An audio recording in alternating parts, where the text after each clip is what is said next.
2014 ഹിന്ദുവിൽ ഒരു വാർത്ത ഉണ്ടായിരുന്നു. അപ്പോൾ ഇന്നിപ്പോൾ നമ്മളിങ്ങനെ കുട്ടികൾ വിദേശത്തേക്ക് പറക്കുന്നു എന്ന് പറയുന്ന അതേ ടോണിൽ തന്നെ ഉള്ളൊരു വാർത്തയാണ് അന്നത്തെ. നമ്മൾ കേരളത്തിലെ 3 യൂണിവേഴ്സിറ്റി 200-ൽ ആണ് പെടുന്നത്. ഇന്ത്യയിൽ തന്നെ 10 യൂണിവേഴ്സിറ്റികളാണ് 700-ലാണ് പെടുന്നത് ലോക റാങ്കിങ്ങിൽ. അപ്പോൾ ആ രൂപത്തിലൊരു വിദ്യാഭ്യാസ രംഗത്തിലൊരു നിലവാര തകർച്ച പൊതുവെ UK പോയിട്ട് ഓൺലൈനിൽ പഠിക്കേണ്ട കാര്യം ഓൺലൈനിൽ ഇവിടെ വീട്ടിലിരുന്നാൽ മതിയല്ലോ. അപ്പോൾ എന്താ വെച്ചാൽ അതല്ല, ഞാൻ പാർട്ട് ടൈം ജോലി ഉണ്ടായിരുന്നു. അത് ഈ ഓൾഡ് ഏജ് ഹോമിലൊക്കെ കുട്ടികൾ ജോലിയുണ്ട്. അപ്പോൾ അതും നോക്കപ്പാടായിട്ട് അങ്ങനെ പിന്നെ വേറെ ലെവൽ. അപ്പോൾ പഠനം എവിടെ എത്തിയിട്ടില്ല.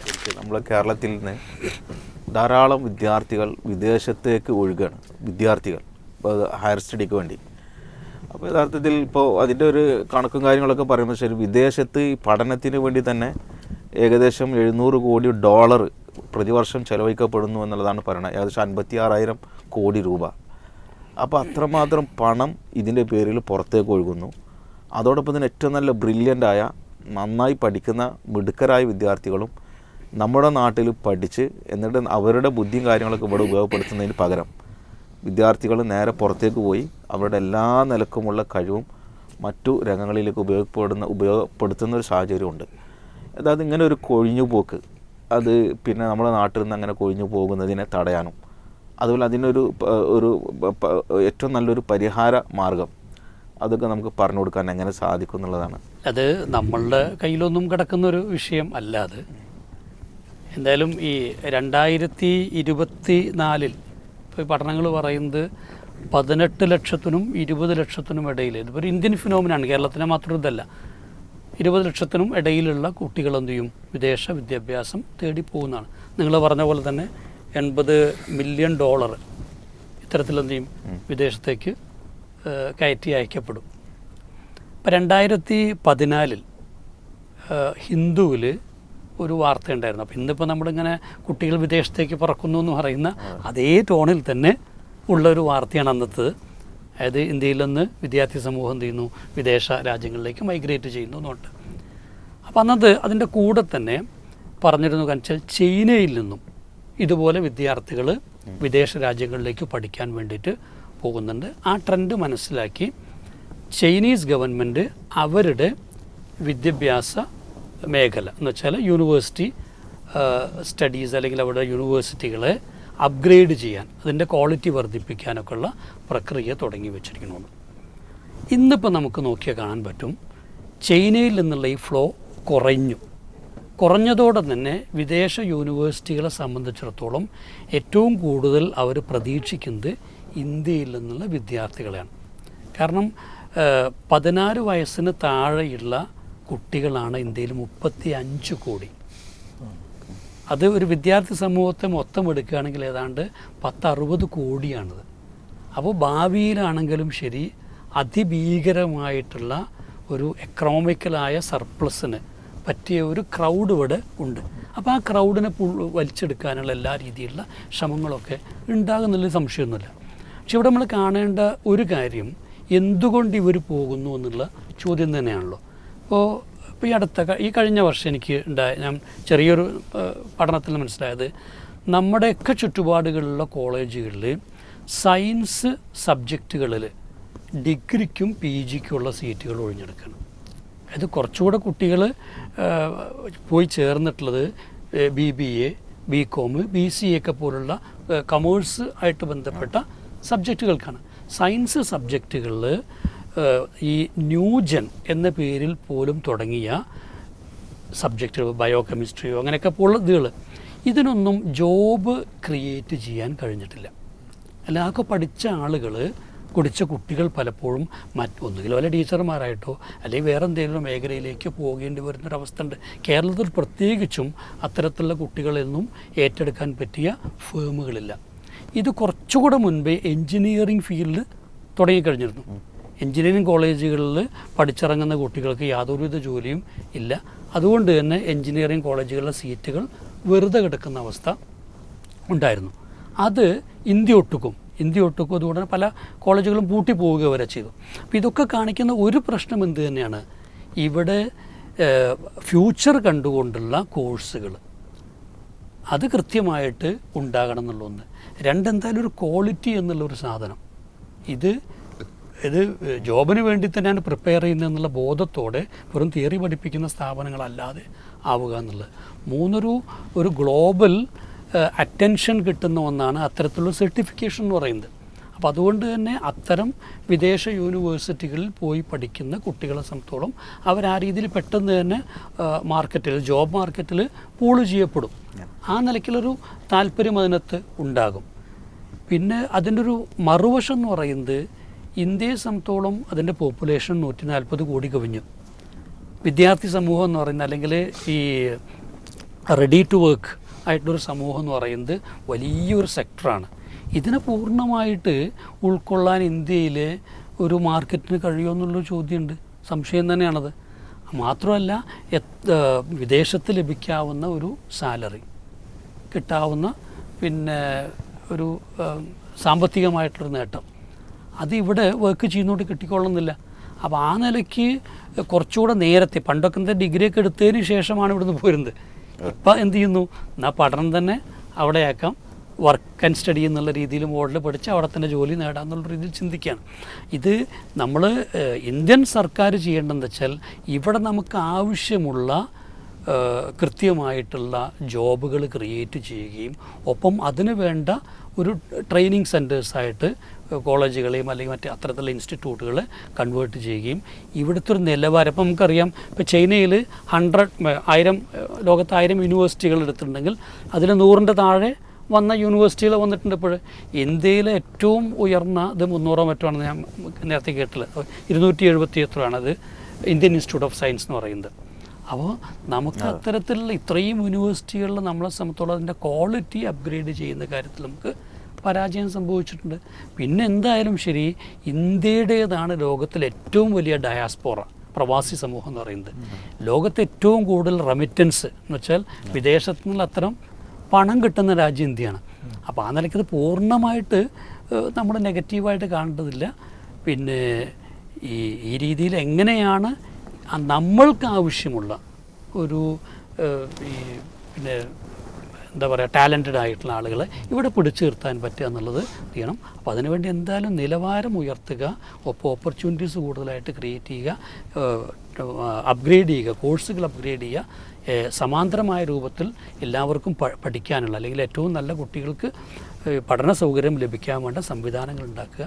ഇതൊക്കെ ഉണ്ടാകട്ടെ. അല്ലെങ്കിൽ ഒരു ഘട്ടം കഴിഞ്ഞൊരു പക്ഷേ വിദേശ യൂണിവേഴ്സിറ്റികൾ ഇന്ത്യയിലേക്ക് വരാൻ തുടങ്ങും. നല്ലൊരു സാധ്യത കൂടാണ് നമ്മൾ എന്തായാലും കാണുന്നത്. ഈ ലോക റാങ്കിങ്ങിൽ തന്നെ ഇതുപോലെ യൂണിവേഴ്സിറ്റികളിൽ നമ്മുടെ കേരളത്തിലെ 3 യൂണിവേഴ്സിറ്റി 200-ൽ ആണ് പെടുന്നത്. ഇന്ത്യയിൽ തന്നെ 10 യൂണിവേഴ്സിറ്റികളാണ് 700-ലാണ് പെടുന്നത് ലോക റാങ്കിങ്ങിൽ. അപ്പോൾ ആ രൂപത്തിലൊരു വിദ്യാഭ്യാസ രംഗത്തിലൊരു നിലവാര തകർച്ച പൊതുവെ നമ്മൾ അനുഭവപ്പെടുന്നു എന്നുള്ളത് ഇതിൻ്റെ വലിയൊരു ഫാക്റ്റാണ്. അപ്പോൾ അത്തരവുമായി ബന്ധപ്പെട്ട അങ്ങനത്തെ ഒരാശയങ്ങൾ അഷ്റഫ് ഒന്ന് പങ്കുവെച്ചാൽ. അല്ല, ഇതിലേ പിന്നെ ശരിക്കും നമ്മളെ ഭരണകൂടങ്ങൾ ചർച്ച ചെയ്യേണ്ട വിഷയങ്ങൾ ഇങ്ങനത്തെ വിഷയങ്ങളാണ്. തല പുകയേണ്ട വിഷയങ്ങൾ ഇതൊക്കെയാണ്. പള്ളിയും ക്ഷേത്രങ്ങളും ഒക്കെ അത്യാവശ്യത്തിന് നാട്ടിലുണ്ട്.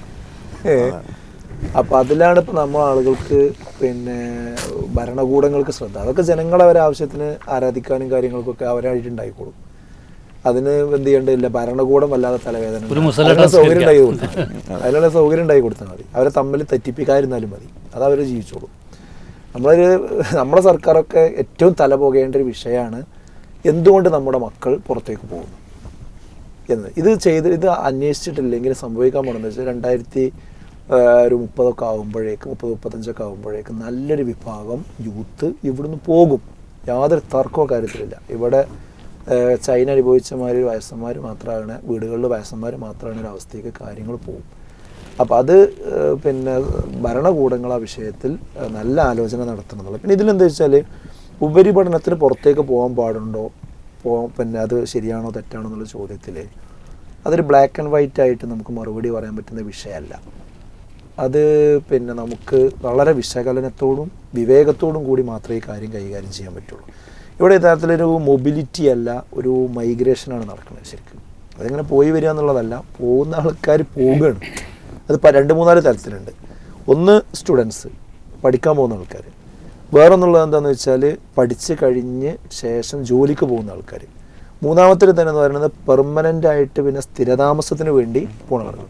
നാലാമത്തെ ടീം ആരാന്ന് വെച്ചാൽ അവിടുന്ന് ജോലി കഴിഞ്ഞ് ഇവിടെ നാട്ടിലേക്ക് വന്നിട്ട് ഇവിടെ ഒന്നും കിട്ടാതെ സ്വീപ്പായി നടക്കുന്ന ആൾക്കാർ. ഇങ്ങനെയൊക്കെയുള്ള പല കാറ്റഗറികൾ ഇതിലുണ്ട്. അപ്പോൾ ഇതിന് ഏതെങ്കിലും പോകുമ്പോൾ ചില ആളുകൾ പറയുന്നത് എന്താ വെച്ചാൽ ഇവിടുന്ന് കുറേ ലോണും കാര്യങ്ങളൊക്കെ ഇപ്പോൾ കൊടുക്കുന്നുണ്ട്, അപ്പോൾ അതുകൊണ്ട് നമ്മൾ പോകാമെന്ന് വിചാരിച്ച് പോവുകയാണ്. അങ്ങനെ ഒരൊറ്റ കാരണമല്ല ഇതിനുള്ളത്. ഇതിന് ബഹുമുഖങ്ങളായ കാരണങ്ങളാണ് എന്തെങ്കിലും യഥാർത്ഥത്തിൽ നമ്മുടെ മുമ്പിലുള്ളത്. അപ്പോൾ എനിക്ക് പറയാനുള്ളത് എന്താ വെച്ചാൽ ഒരു കപടമായ ഒരു അഭിമാനബോധം നമ്മുടെ നാട്ടിലുണ്ട്. അത് നമ്മൾ ആദ്യം ഒഴിവാക്കണം.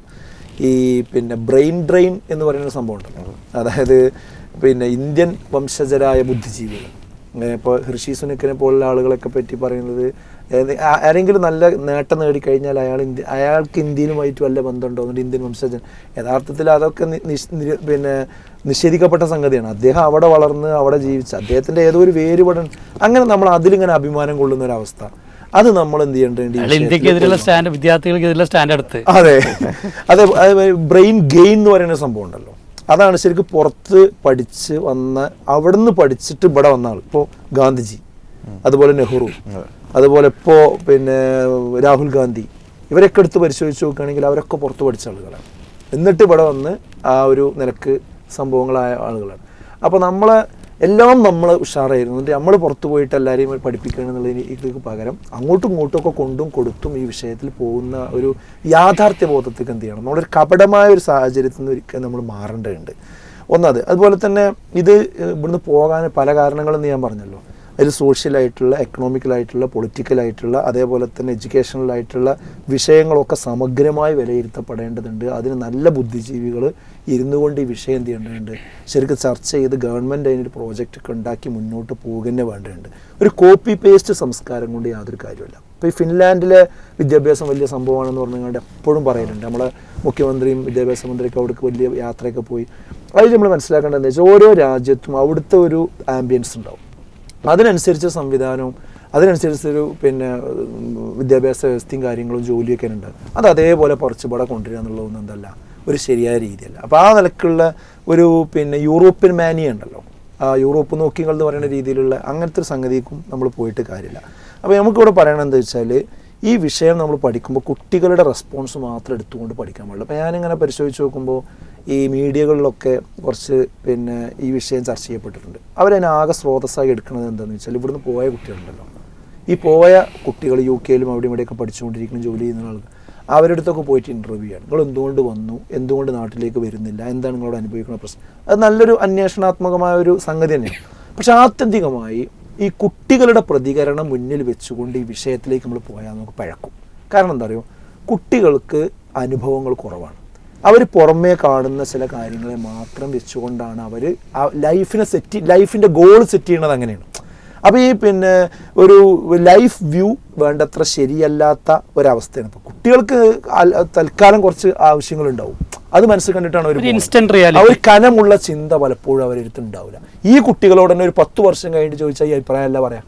അതിന് ശ്രദ്ധിക്കേണ്ട കാര്യം, ഈ കുട്ടികൾക്ക് തന്നെ മൈക്ക് നീട്ടിയിട്ട് നിങ്ങളുടെ അഭിപ്രായം എന്താണെന്ന് ചോദിച്ചാൽ അവരതിനെക്കുറിച്ച് 10 വർഷം കഴിഞ്ഞാൽ ഇപ്പോഴുള്ള കാഴ്ചപ്പാട് പറയില്ല. അപ്പോൾ കുട്ടികളുടെ പ്രതികരണം മാത്രം വെച്ച്, അവരുടെ പ്രതികരണം എടുക്കേണ്ടെന്നല്ല പറയുന്നത്, അവരുടെ പ്രതികരണം മാത്രം വെച്ചുകൊണ്ട് എന്തുകൊണ്ട് മൈഗ്രേഷൻ നടക്കുന്നു, എന്തുകൊണ്ട് വരുന്നു എന്നുള്ള വിഷയത്തെ അപഗ്രഥിക്കുക എന്നുള്ളത് എന്താവും, നമ്മൾ അബദ്ധത്തിൽ ചാടാൻ കാരണം. എനിക്കിവിടെ പറയാനുള്ളത് എന്താ വെച്ചാൽ നമ്മുടെ കൺസേൺ എന്തായിരിക്കണം എന്നുള്ളതാണ് ഈ വിഷയത്തിൽ. ഇപ്പോൾ നമ്മളിപ്പോൾ ഈ ഡിസ്കഷൻ്റെ പ്രധാനപ്പെട്ട മാറ്റർ എന്താണെന്ന് വെച്ചാൽ വിദേശ പഠനത്തിന് പോകുന്നതുമായി ബന്ധപ്പെട്ട് നമുക്കതിൽ കണ്ട ഒരു കാഴ്ചപ്പാടുണ്ട്. അതിൽ നമുക്ക് പറയാനുള്ളത് എന്താണെന്ന് വെച്ചാൽ പോകണോ പോകണ്ടേ എന്നൊക്കെ ചോദിച്ചാൽ ഇത് സ്വന്തം വീട് വിട്ട് പോകേണ്ട ഒരു ഏർപ്പാടാണുള്ളത്. വിദേശം പോവുക, സ്വന്തം വീട്ടിൽ നിന്ന്, അത് ബാംഗ്ലൂരിലേക്കാകട്ടെ, ഡൽഹിയിലേക്കാകട്ടെ, ഇന്ത്യയിലെ ഏതെങ്കിലും സ്റ്റേറ്റിലേക്കോ യൂണിവേഴ്സിറ്റിയിലേക്കോ ആകട്ടെ, ഇന്ത്യക്ക് പുറത്താകട്ടെ, സ്വന്തം വീട്ടിൽ നിന്ന് മാതാപിതാക്കളെയും നാട്ടുകാരെയും അയൽവാസികളെയും ഒക്കെ വിട്ടു പോകാൻ ഒരു വിദ്യാർത്ഥി തയ്യാറാകുമ്പോൾ ഒരു വൈകാരികമായ അവസ്ഥയിലോ അതല്ലെങ്കിൽ ഒരു ട്രെൻഡിൻ്റെ പിന്നാലെയോ പോകാൻ പാടില്ല. നമ്മളൊരിക്കലും പോകാൻ പാടില്ല എന്നുള്ള അഭിപ്രായം നമുക്ക് ഇല്ല. അതല്ല നമ്മൾ പറയുന്നത്. എന്താവരുത്, ട്രെൻഡ് നോക്കിങ്ങാണ്ട് ഇവിടെ മൊത്തത്തിൽ കാണുന്ന ട്രെൻഡിൻ്റെ പിന്നാലെ പോയിങ്ങാണ്ട് അങ്ങനെ പോകുന്ന അവസ്ഥ പാടില്ല.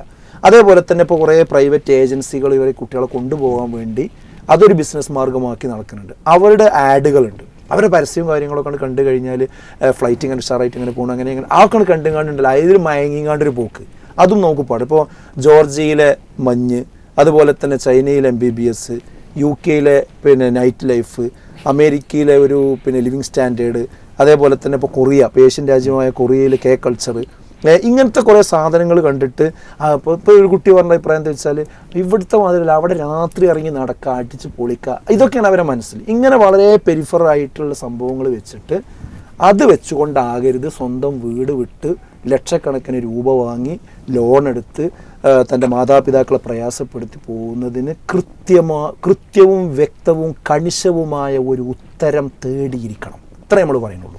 പോകാൻ പാടില്ല എന്നല്ല, ഒക്കെ ഇവിടുന്ന് തന്നെ കിട്ടും എന്നുള്ള ഒരു മൂഢധാരണ നമുക്ക് വേണ്ട. പെട്ടെന്ന് നമ്മൾ ഈ സംവിധാനമൊക്കെ റെഡി ആയി വന്നിട്ട് അപ്പോൾ ഒരു ജനറേഷൻ കുറേ കഴിഞ്ഞിട്ടുണ്ടാവും. അപ്പോൾ വിദേശത്ത് പോകേണ്ടവർ പോകണം, പഠിക്കേണ്ടവർ പഠിക്കണം, ജോലി ചെയ്യേണ്ടവർ ജോലി ചെയ്യണം, അങ്ങോട്ടും ഇങ്ങോട്ടും വരും പോകും.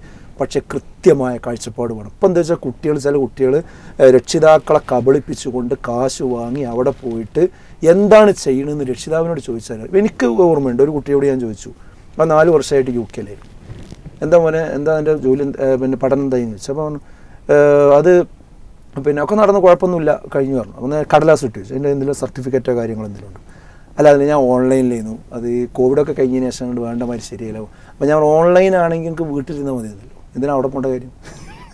UK പോയിട്ട് ഓൺലൈനിൽ പഠിക്കേണ്ട കാര്യം, ഓൺലൈനിൽ ഇവിടെ വീട്ടിലിരുന്നാൽ മതിയല്ലോ.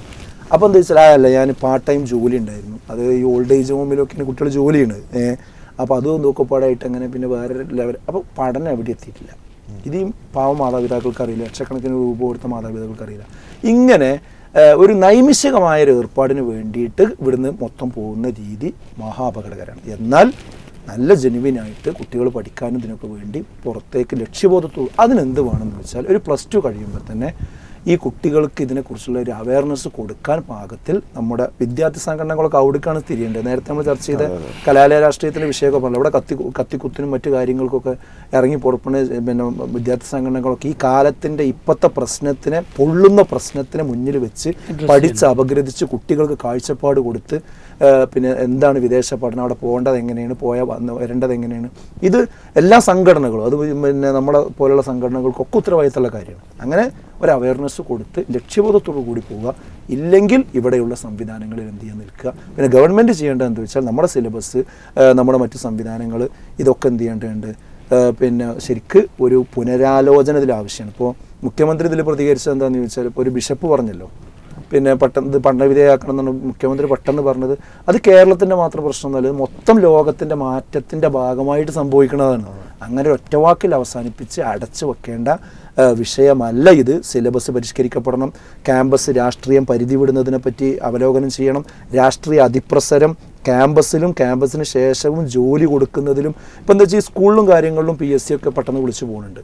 പക്ഷേ കുറച്ച് ഉയർന്ന തലങ്ങളിലുള്ള കോഴ്സുകൾ പിന്നെ പോസ്റ്റുകൾക്കൊക്കെ 10 വർഷത്തിലൊരിക്കലൊക്കെയാണ് എന്ത് ചെയ്യുന്നത്, ഒരു പിന്നെ സംഗതികൾ വരുന്നത്. അപ്പോൾ ജോലി കിട്ടുന്ന പിന്നെ എഡ്യൂക്കേഷനും എംപ്ലോയ്മെൻറ്റും തമ്മിൽ കണക്ട് ചെയ്യുന്ന ബ്രിഡ്ജ് ഉണ്ടല്ലോ, അത് കേരളത്തിൽ എന്താണ് പ്രശ്നമാണ്. പഠിച്ചോന് ജോലി കിട്ടുക എന്നുള്ളത് വളരെ പ്രധാനപ്പെട്ട കാര്യം.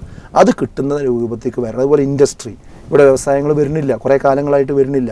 അപ്പോൾ ഈ ഒരു പ്രശ്നങ്ങളൊക്കെ ഗവൺമെൻറ്റും അഡ്രസ്സ് ചെയ്യണം. അതോടൊപ്പം തന്നെ സമൂഹം എന്ത് ചെയ്യണം, ഇതിന് ലക്ഷ്യബോധം ഉണ്ടാക്കി കൊടുക്കണം. കുട്ടികൾ വികാരത്തിനടിമപ്പെട്ടുകൊണ്ട് പോകാതിരിക്കുകയും ചെയ്യാം. നമ്മളെ ചർച്ചയിൽ ഇപ്പോൾ 2030 കൂടി 14 കോടി വിദ്യാർത്ഥികൾ പിന്നെ ഉണ്ടാവും എന്നുള്ളതാണ് യഥാർത്ഥത്തിൽ കണക്കുകൾ പറയുന്നത്. ഈ കുട്ടികളെ സൂചിപ്പിച്ചതുപോലെ തന്നെ അധികാരികൾ, അതുപോലെ രക്ഷിതാക്കൾ, സമൂഹം, വിദ്യാർത്ഥി സംഘടനകൾ, രാഷ്ട്രീയ സംഘടനകൾ, മത സാംസ്കാരിക സംഘടനകൾ ഇവരെല്ലാം വളരെ പോസിറ്റീവായും ക്രിയാത്മകമായും അവരെ വളർത്തിയെടുക്കാൻ വേണ്ടി എന്തെല്ലാം ചെയ്യാൻ സാധിക്കുമെന്നതിനെക്കുറിച്ച് കൃത്യമായി പഠിക്കുകയും എന്നിട്ട് അതിനനുസൃതമായി പ്രവർത്തനത്തെ ക്രമീകരിക്കുകയും ചെയ്യാണ് വേണ്ടത് എന്നതാണ് ഈ ചർച്ചയുടെ ആകത്തുക.